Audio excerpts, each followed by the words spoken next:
Kristen, and you're listening to Podcast and Amplify, a podcast for women entrepreneurs who want to amplify their voice and brand through podcasting and grow a wildly successful business.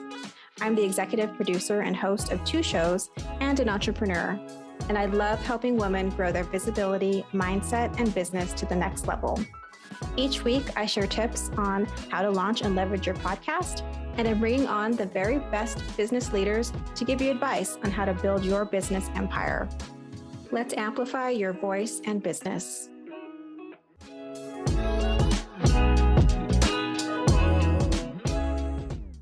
Welcome back to the Podcast and Amplify podcast. Today, I'm talking with Kelsey Chia. She's a mindset and money coach, and she has over 6 years of experience on Wall Street and also 20 years of a mindfulness practice. And she helps women entrepreneurs really achieve their financial freedom without losing the joy by helping them, really master their emotions and their time and their money. So I'm so happy that you're here with me to talk to me about money mindset. Welcome, Kelsey.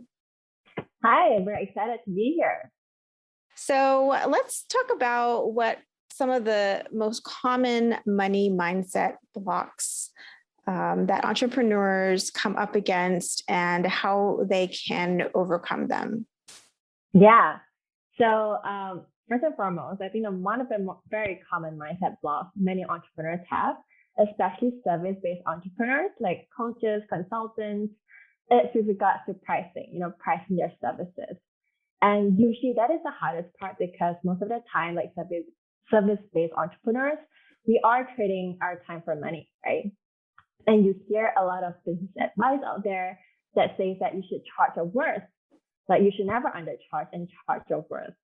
So that is a helpful advice, but that is not necessarily the best mindset, I think, especially a budding entrepreneur, aspiring entrepreneur should have, because it can be detrimental if you don't actually get the clients when you raise your prices. So here's what happens, right? How do you feel when you hear this advice, charge your worth? How do you feel, Kristen? I guess I feel a little conflicted about it. Yeah. Because who defines that? I guess I do. No words, right? Yeah. Yeah, precisely. And a lot of times I think what they're really trying to drive at is that, you are priceless. Right? So you should really just charge whatever you want. So when the advice charge your worth, most of the time people would then think, oh, I am entitled to charge what I deserve. Right? You feel more entitled, you feel more confident, and then you raise your prices and go about marketing at your new price. But what happens after a few weeks of marketing and no clients signs you at your new price, right? You feel dejected.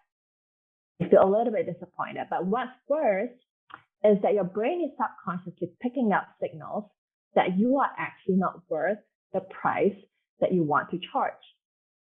So that is a direct attack to your ego, right? It's basically saying that you're not worthy enough, when you have no clients charging. So when you tie your worth with your pricing, that is a very detrimental impact to your mental health. So I think first and foremost, I think a common misconception, and this is the advice I don't think any entrepreneur should have, is to tie their own worth to the pricing. So I think this the other common mindset flaws I think happening a lot, especially for female entrepreneurs, is their relationship with money. So a lot of times women, we have different views about what money is compared to men. Right? And sometimes it could show up. It could be I don't think I should charge this price because I don't want others to think that I'm greedy, that I'm caring, that I'm selfish, that I'm doing this for money. It happens a lot with, heart-centered entrepreneurs, people who just want to serve, right? They would have all these thoughts that coming their way, and it affects the way they want to, raise the price or to charge higher, or to even go for a bigger money goal. Right? Because they think that, if they do this, first of all, they feel guilty. They feel that they are not this caring person anymore that they are just shallow because they desire more money. So these are like just some of the common like mindset blocks that show up, especially to a lot of female and heart-centered entrepreneurs. These are some of the blocks that really stop them from chasing after that bigger goal. Even though like there's a part of them that really wants it, there's a part of them that don't want it as well. And that is conflicting in terms of the way they show up and the way they want to think about the way they charge their prices, or, you know, the way they interact with their clients. Yeah, I think there are so many sort of messed up conditioning and ideas around the relationship that women should have with money. Yeah. That prevents us from really like stepping into our power in that realm. I think it's seen as just not something that we should do because it's not quote unquote nice. Yes. Yeah. Wanting money not being something that a nice person, you know, would want to do, which is, first of all, ridiculous. But we've really internalized these messages. So I think you're so right that it holds us back from setting those goals and reaching further, just to be compensated as much as we should be, or as men expect to be. And someone relayed this percentage to me, and you might know this. I can't remember the exact statistic, but it was something along the lines of when you invest money in women, and when women make money, they invest, it's like 80% back into their communities. Whereas men, it's like 30%. I mean, those numbers might not be accurate, but it's something along those lines of like, you know, when women do make a lot of money, they share it. And so that is really the only way that we can create big change is if we make big money. Yeah, precisely. Yeah. So I think it's really important for a lot of women to share the same understanding that, you know, having more money is not bad. Like, it's what you do with the money. And having the realization that once you have the money, you have the power to allocate them to where you want to go, right? Be it for your family, be it for your community. There's so many causes that you can support as well when you have the ability to. So as a start, it's really to decondition ourselves from the belief that, oh, having money means that I'm bad, like I'm seen as a nasty person. I have to do something bad in order to make that amount of money. So it's really to pull yourself out from that narrative. And you mentioned too, you know, our thoughts around, I think it was around sort of time equaling money, and I've heard this idea recently of being able to make money outside of time. To make money passively. Right. So there are two forms in which we can make money, right? One is really trading our time for money, right? And the other time is to have money work for us. So that means investing, right? Investing into assets that can run passively, or setting up businesses that can run passively.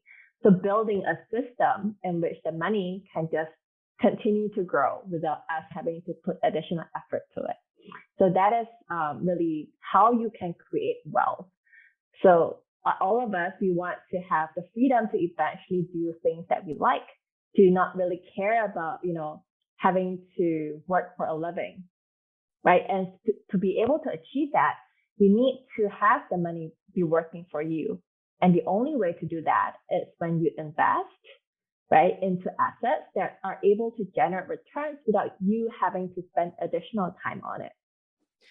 Yes. Okay. I love that breakdown because I hadn't really thought of it that way. So that is really, really helpful because it just kind of made me envision, oh yeah, that's the deal, right? That's how you get that sort of like wealth that, you know, gets us to that place where we all want to be, is basically, I don't have to like work every single day, or, you know, just have that freedom, I think. Yeah, precisely. So I want to talk about what are some mindset shifts that are helpful when you're trying to hire your first client and make that money. Yeah, of course.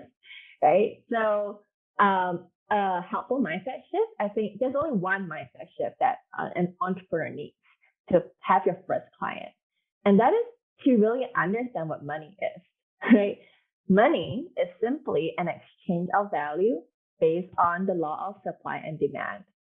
So it has got nothing to do with your own worth, right? So whatever that we talked about just now, it has got nothing to do with that. It is only demand and supply. And a monetary transaction will occur when the perceived value by the buyer is higher than the price that they're willing to pay, right? So like if you want to buy something, you will buy it, you put your money to the seller because you think that the value that you'll be getting back is way bigger, right, than the money that you're giving. That's why you want to give it to that person, right, to the buyer, sorry, to the seller, to the entrepreneur. So, and I would like to highlight the word perceive, right? So it's not about what you think your value of your work. It's what your clients think about the value of your work. And what an entrepreneur should do is to really understand their positioning in the market. And so understanding what makes them stand out and why are they the perfect solution to the client's problem. So an entrepreneur really needs to be confident of the value that they're providing and help the client understand why they are the perfect solution to the client's problem. And that's how you can get your first client. When you are able to show your client, to tell them that, hey, I am the perfect solution that you need to solve your problem. So the really helpful mindset shift to have is instead of focusing on thinking about what I am worth, what my prices should be, what my packages should be, you should be thinking about what my clients will think of the value of my work. What is the transformation or the result I can provide to my client, right? And each client has a different perception, right? And that's why, because depending on who you're serving, you have people who come from different backgrounds. Some people they have high net worth individuals. If you want to target a retail market, so you can think about let's say bags, right? So you have bags that are only targeted at the high net worth clients. Like each bag costs like $5,000, $10,000, $15,000, and you have bags that's target for the mass market, like $10, $20, $30, right? So because the client perceives a bag differently, even though the function is the same, right? So it is about the client's perception of what the value is, and not really about what you are as a person. So you really need to detach yourself from the value you're providing, especially if you're a service-based entrepreneur. Yeah, and I love that. And it's so important because I think selling is very uncomfortable for a lot of people. And I was in this, I think it was a networking call, and someone said there was, I think, a money mindset, person, coach or something on the call. And someone said, well, I don't like asking for money. And the coach said, oh, it's never about you asking for money. It's about an exchange, right? Like a value exchange. Like you're providing this value and then they're paying you for that value. And so that really clicked with me too. So closely up to what you're saying around, it's just this exchange.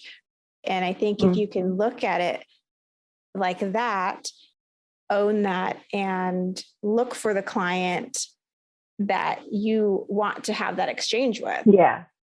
Because not everyone's going to be your client, like you're saying, like not everyone's going to perceive that value. And you want to make sure that you're speaking to the person that does see the value. Definitely. It's a lot about the energy as well. Mm-hmm. Because especially when you're selling, the client can feel the way you are presenting yourself and presenting your offer. It is that invisible aura. Like when you talk about energy, right? Like both of us can stand here, but if you are able to present yourself confidently, the client will also feel it. And the client will be like, oh, wow, you can definitely help me. Even though you can be saying the same words, right? But then the conviction that you're saying something with can really change the way the client perceives you as well. Definitely. So I want to ask you too, how can you shift your mindset when you want to start increasing your revenue? So like you're getting clients consistently, but you want to go to that next level in your business plan or your trajectory. Yeah. So like what we talked about, right? Money is really just the exchange of value. So when you desire a higher revenue, you are basically solving a bigger problem. You are providing a greater value to the world, right? So like if you desire to be, let's say, a 6-figure entrepreneur or a 7-figure entrepreneur, you need to be finding a problem that is worth that value, that amount, right?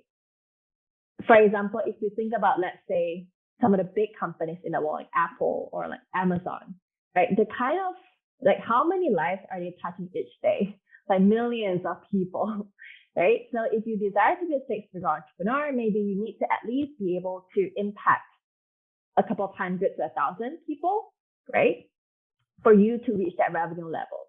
And that comes with responsibilities too, right? So you need to first be able to become that person that's able to problem solve at the level where it can handle that kind of responsibilities that come with the money that you desire. And from there, then you step back to the reality. So let's say you want to go from 10K months to a consistent like 100K months or something like that, right? So your reality is that right now you're in 10K, but you need to consistently remind yourself that for you to reach higher revenue level, what are some of the key decisions you have to make, right? What can you do with the time that you have? How can you scale? Right? What kind of hiring decisions you have to make? So you have to be thinking from that level and then bridge the gap from where you are right now. So because your current reality is that you're not there yet, right? But you have to start thinking from that level and problem solve from there. And then the way you think about your time is going to be very different. So because if you are, let's say you are busy with, your hands are full with clients right now, but you want to scale to the next level, you have to start thinking, how can I scale? So the way you think about time management is going to be very different. You will think about how can I hire more people to help with this task so that I can put some other initiatives in place for me to scale, right? So you need to problem solve from a higher level, the place that you want to go, and make decisions from there to bridge that reality. Okay, so I'm just wrapping my brain around that a little bit as you're talking about it, because it makes so much sense. So you kind of have to be thinking like 10 steps ahead a bit and think, yeah, if I want to hit this higher revenue goal, it's almost like reverse engineering a little bit. Correct. Okay. Yeah. To figure out, okay, I'm at 10, how do I get to 100? And then let's like work our way backwards a little bit. What kind of support will I need? What kind of time will I need back of my own to dedicate? Got it. Okay. So it's kind of like thinking like, or acting like you're in that place before you're actually there. Yeah. And you have to. Yeah. You have to do that first. Because if you don't do that first, it's actually hard for you to bridge, to go over to that side, right? Because if you are just stuck with your current problem, for example, because the problem you have now is going to be different from the problem that you'll have later on, right? And then you have to take the steps to get there. So because let's say because all of us, we're consumed by time, right? And money. So these are the two resources we really have to juggle to build the building blocks to get to the next revenue level. It's really just that. How do you go about managing your time? How do you go about managing your money? What are the trade-offs you want to make right now for you to bridge that gap? I think when people have kind of talked to me about it, it's been a little more, I don't know, aspirational, maybe like felt woo-ish, which is not a bad thing, but just sort of hearing how you have just explained it, it's kind of like, no, yeah, you have to do this step because that's what's going to get you there. And I think too, what I'm hearing also is like, you're kind of building that muscle of being able to solve your future problems by stepping into solving similar problems, right? Like they may not be the full-blown 100K problems, but at least you're on that path and you're building that problem-solving muscle of like, getting to there. 100%. It's really building that muscle. It's really to become that person that's capable of handling all the responsibilities and the problems, right? Because once you are capable of handling that kind of skill of problems, you will be able to get there. Right. Like there's nothing there to stop you. Precisely. Yeah. Okay. Love it, Kelsey. This is good stuff. Hey Explorers, we'll get back to the show in just a moment, but I wanted to take just a few seconds to invite you to the free workshop that I created. It's called The 3 Secrets to Starting Your Successful Podcast. Now it's all about helping you to start your dream podcast so that you can share your voice and expand your business. If you want to join, just go to exploreryou.com. It's totally free. All right, friend, back to the show. So my last question for you is, so once you have the money, you've gotten to that 100K, 500K, whatever goal you're trying to get to, and you have the means to be able to invest. So what are the ways that you can build your portfolio and build your wealth? That's the fun part, right? Building wealth. So I love to really empower women to take control of the finances. So the first thing is that you don't actually need to have like a chunk of money sitting in your bank account before you can start investing, right? Most of the time, what you really need is once you really know like what your budget is, how much you're spending each month, and you have like 3 to 6 months of expenses saved up just for emergency, you can start thinking about investing. So usually it's not a lot. It's not a huge chunk of money. Like you don't have to think that you have to save up 100K or like 500K before you can start investing. So that is not true.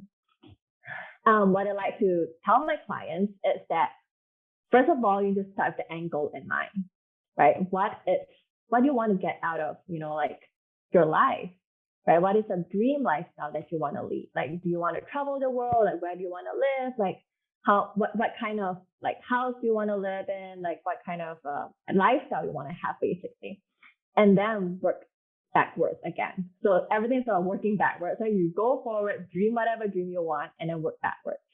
So you figure out how much you need to support that lifestyle. So you take that amount, let's say it is 100K per year, right? In terms of living expenses.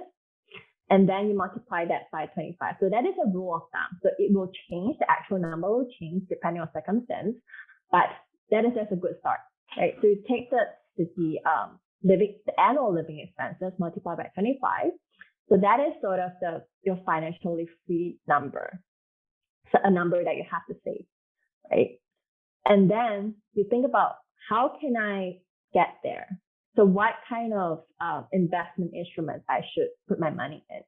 So earlier we talked about passive assets, right? How to make my money work for me. So there are a lot of assets out there. For example, you have stocks, you have bonds, you have real estate, you have cryptocurrencies. You can build your own business as well. Business is also considered an asset. So you have all these instruments, and what can you do? What should you do? So most of the time you need to do your own research and understand the risk and into investing all of them. But first off, I think what everyone needs is to have their own retirement accounts, like your tax deferred accounts, your 401k or IRA, because those have tax advantages. And you should definitely take advantage of that because you can save a lot in taxes, and taxes are not small money.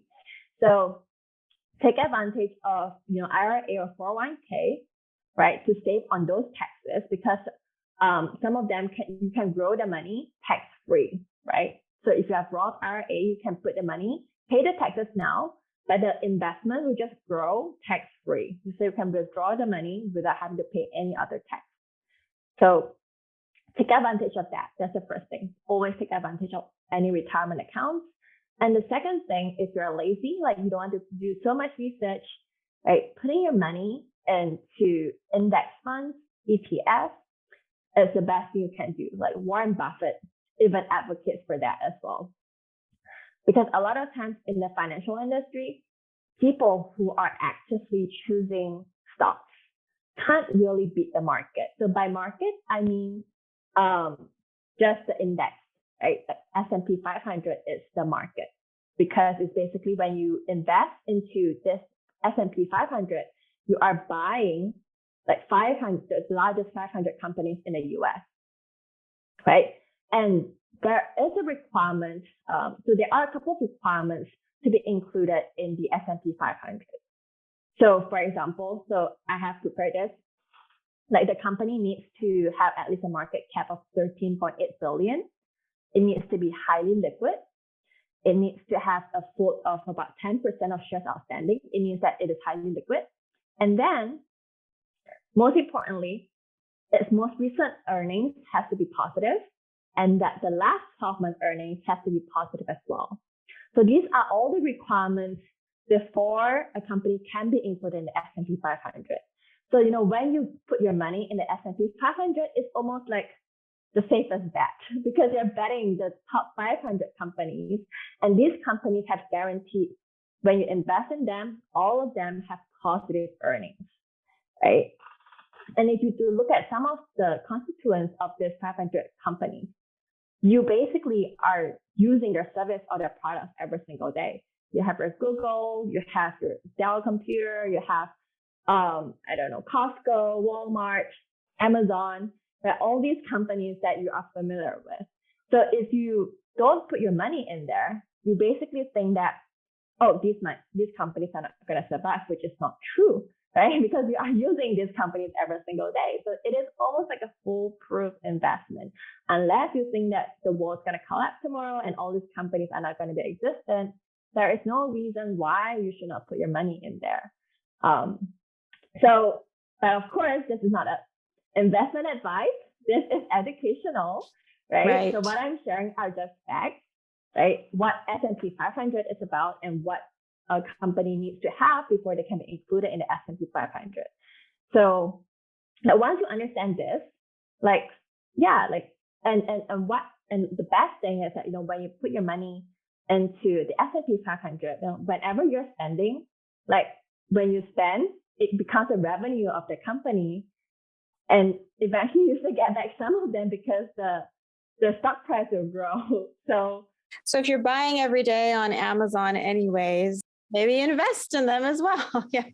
You need to, right? You need to actually. Right. So especially for companies that you really value, that you think that you love their product so much, I think it just makes sense to buy like a piece of the company as well, because you get back some of your money back. Right. Right. And you're kind of leaving it on the table a little bit because you're putting it there. So yeah, precisely. That's exactly what investment is about. Okay. And then, so if someone wanted to do that, would they go are there apps that they could use that would make it really simple? Yeah. So I think first and foremost is to, after you take advantage of the retirement accounts, right? Because those offer like tax advantages, right? So like in those retirement accounts, depending on what retirement accounts you choose, there are options where you can buy those funds. So take advantage of those. And then once you have maxed out, because those retirement accounts usually have contribution limits. So once you have maxed out those, then you think about opening brokerages. So you can open with, there's Charles Schwab, there's like a lot of others, there's Robinhood as well, but I would go with so I have one with TD, Charles Schwab, I think is good. But also always do your own research, but usually there's nothing, Fidelity, but there's nothing wrong. Just choose a big name broker that and usually they are pretty safe. And then once you open that, just go into the account and just search for like index funds. Right, so S&P 500 is one of them, but there are actually a lot more. You can go even more diverse. Go even more niche. So you can select, for example, like you love tech stocks a lot. Like you can just select tech index. Mm-hmm. Or if you love real estate stocks a lot. So instead of investing into buying like an apartment, right, you can also invest in real estate index too. So like there are the different categories that you can choose from as well. The best thing is that index, you're buying a basket of companies. So like there is less risk of one company just going bankrupt, right? And usually index, you need to read like what are the requirements they need to fulfill before they can be included in one index. And like what I mentioned just now, S&P 500, it just makes total sense for you to just invest into them, right? Because of the requirements. So there are a lot of options in which you can choose. And a good website to go to is, I think it's etfdatabase.com. So that website is where there are tons of like funds out there. You can just do some research and to understand like, oh, what are the historical performance? What are the fees? Fees is one of them that you have to look out for. Usually ETF has pretty low fees, index funds. So just make sure to look out for the fees. And that's basically it. So would you recommend that people do this themselves or hire someone? So I would recommend you to understand the basics of what, investment is about. Here's why, right? Financial advisors may not have the same interest as you because of the way they're paid. So financial advisors usually, they are paid depending on the product that you choose. And some product may have a higher compensation for them and not you. So like the returns of that product may not be as good most of the time. And it's like insurance agents. So what I want to say is really the conflict of interest, right? Because the way they're being paid sometimes is tied to the decisions you make on your investment products, right? And they may say that, oh, like this is good for you. The product maybe is good, but it may not necessarily be the best. And they may not show you what's really out there because they have different interests from you. So I would always recommend my clients, I always advocate like everyone to really have a basic understanding of what investment is. Like what I've shared today, it's not that difficult, right? Like you have sort of basic understanding of what investment is, right? It is actually not a very scary or like difficult subject. It can seem that way, but it is not that way. I'm sure like, a couple of years ago, I also thought that it's complicated and I was scared, especially for a lot of women. Like I remember just feeling really scared to just talk about it or like, because my friends are not interested in it. And then every single time, like I have to just like join a bunch of like investment clubs and like, it's just the gender proportion is just not right. And I feel intimidated. But at the end of the day, what I really recommend is for you to have a basic understanding. It's not too difficult to understand. And then once you understand, like what I've mentioned, I think it's not too hard to do it yourself. And you may actually do it better than your financial advisor because they may not have the same interest as you. That makes sense in terms of there sometimes being a conflict with, say, a financial advisor. Okay, so I have two more questions for you.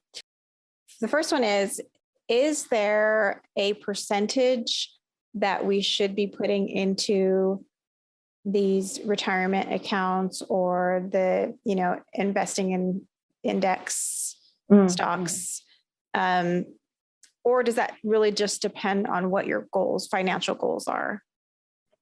So the first step is to understand your cash flow needs. Basically, you do not want to invest money that you may use in the near term.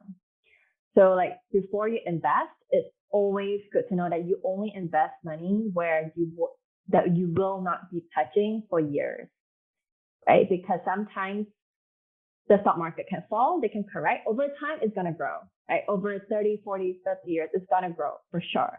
Like that I can be 100% certain. But then you have market cycles where from 2000 to 2010, like the S&P 500 was like flat, was zero, negative. So it's always good for you to have set aside like a sum of money where you will not be touching for years.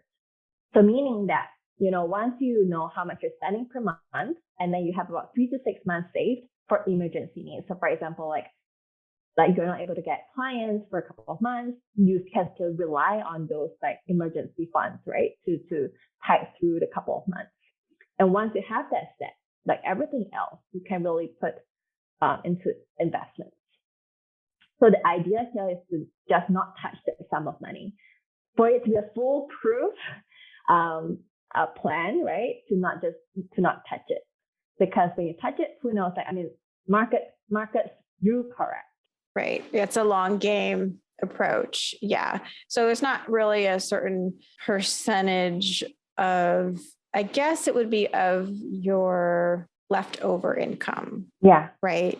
Right. So like once you figure it out, like maybe you're earning $5,000 and then you really need $3,000 for your expenses, right? And then you have like, let's say you have saved up $6,000 as well for emergency needs. Okay, 9,000. So 3 times 3, 9,000, right? Mm-hmm. And so after that is saved, like every single month, whatever that's extra, the extra 2,000, you can simply invest. Yeah.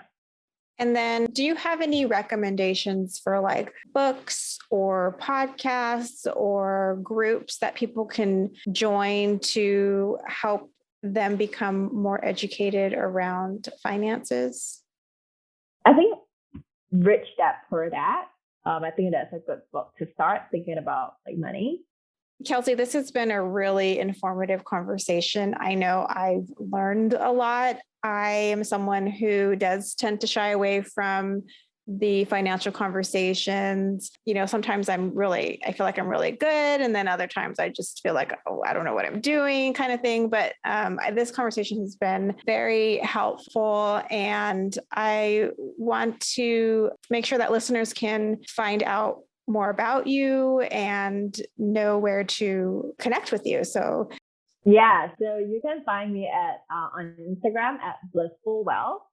That is the only social channel I have. I'll be doing a weekly Instagram live, probably in a couple of weeks, just talking about women, money, and impact. So like this will be the main topics that I'll be covering, like some of which will be what we have been talking about today.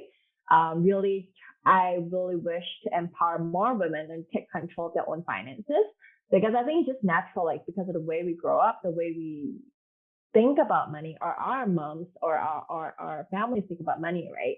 Women, a lot of times, especially if we are in a relationship, like we tend to, it's just natural for us to surrender that control to our partners, especially like money can seem intimidating sometimes. So I really hope that, you know, when more women start taking control of their finances and learn how to do it in a way where, you know, the partner is, the relationship will thrive as well, right? Money shouldn't be a conflict, right? Money should really be a means to enhance the relationship. And when women also take control of their finances, you can truly then be equal in the relationship, right? And I really hope that, you know, more women will start to recognize that and to learn how to navigate through their own like thoughts, insecurities, and the way they see themselves with money to build their relationship, so that money is just a means for them to have a thriving life. I love it. I love your mission. And I feel like people hop on your Instagram lives, they'll get like little nuggets every week. And I think that's kind of what you need, is to, especially with something that can be intimidating, is to just keep hearing it over and over again. At least that's been my experience. And then it starts to sink in, and then it starts to become familiar and less scary and awkward and foreign. I think that, you know, just exposing yourself to it here and there and continuing to do that is really important. So thank you for coming on and sharing all of your tips and your knowledge. I think that we do want women to just really own their financial power. And that's how we're all going to lift and have really thriving lives, just like you said. So thank you again for being on the show. Thank you, Kristen. I really enjoyed our conversation.